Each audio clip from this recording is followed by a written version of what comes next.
नमस्कार दोस्तों, मैं आप लोगों के बहुत ही रोचक और दिलचस्प बातें बताने जा रहा हूँ, क्योंकि आज ही एक बहुत अहम मुद्दा है जो अभी जम्मू कश्मीर के एक लद्दाख है जो केंद्र शासित प्रदेश है।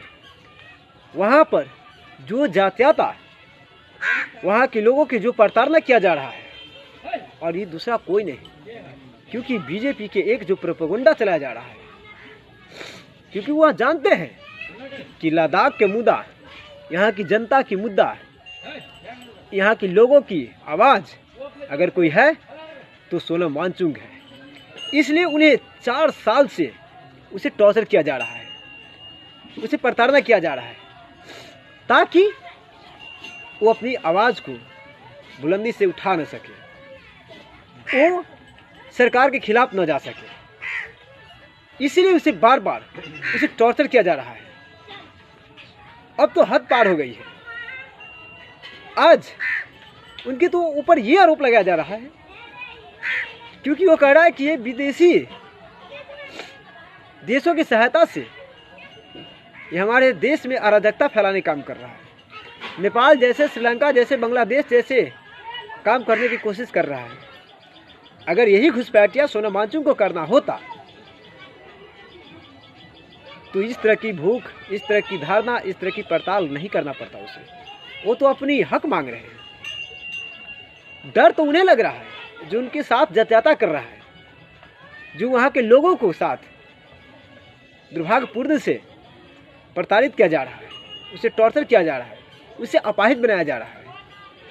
अगर वो विदेशी सहायता से अगर उस तरह से काम कर रहा है तो हमारे देश के इतने बड़े प्रशासनिक सेवाएं की जो लोग हैं, जो अधिकारी हैं, वो क्या कर रहे हैं? अगर एक विपक्ष के आगे थोड़ा सा भनक लगते तो उसके घर पहुंच जाते हैं। सीबीआई, ईडी, रॉ, सबको सब वहाँ पहुंच जाते हैं। लेकिन सोनम वांगचुक के साथ अगर इतना ही गलत है तो आज तक क्यों नहीं उसका कुछ सबूत मिला? इसका क्या कारण है? क्योंकि जानता है कि लोकतंत्र की आवाज़ ऐसे ही लोग होते हैं, और इसे जब तक नहीं दबाया जाएगा तो लोकतंत्र की ऐसे मिसाल बनेंगे कि आने वाले ये सरकार की एक से एक नींव बजा के रख देंगे। इसीलिए ये चाहते हैं कि सोनम वांगचुक जैसे लोगों को कैसे अंडरग्राउंड किया जा सके, कैसे उसे टॉर्चर किया जा सके, कैसे उनके ऊपर दबाव बनाया जा सके। लेकिन एक बात सच है, क्योंकि आप हर किसी को नहीं डरा सकते। आपके ये पुलिस प्रशासन, आपके मंत्री ये दादागिरी के किसी को नहीं डुला सकते हैं। इसलिए वक्त का फेर है, समय का पहिया जिस दिन घूमेगा वो आपको कहीं के नहीं छोड़ेगा। कभी आप मीडिया को धमका रहे हैं, कभी विपक्ष को धमका रहे हैं, कभी किसी युवा, कभी किसान, कभी एक टीचर, कभी स्टूडेंट, कभी नौजवान। आपके देश में, आपके क्षेत्र में, आपके राज्य में, आपके शासनकाल में एक बच्चे से लेकर जवान, युवक और बुद्धिजीवी लोग तक परेशान हैं, क्योंकि आपने अपने सत्ता के लोभ में इतने बेचैन हो गए हैं कि हर सुख सुविधा के आगे जनता की प्यार, जनता की विश्वास के साथ धोखा कर रहे हैं। लेकिन ये समय, ये घड़ी आपको कभी माफ़ नहीं करेंगे, क्योंकि सोनम वांगचुक जैसे लोग को आप ज़्यादा दिन तक अंदर नहीं कर पाइएगा। ऐसे लोग, अगर एक सोनम वांगचुक जाएंगे तो हज़ारों लोग आएंगे, क्योंकि ये लोकतंत्र को भंग, आप लोकतंत्र की तबाही और संविधान को धज्जियां नहीं उड़ा सकते हैं। और ये वक्त है कि आप देश को ठगने की कोशिश ना करिए।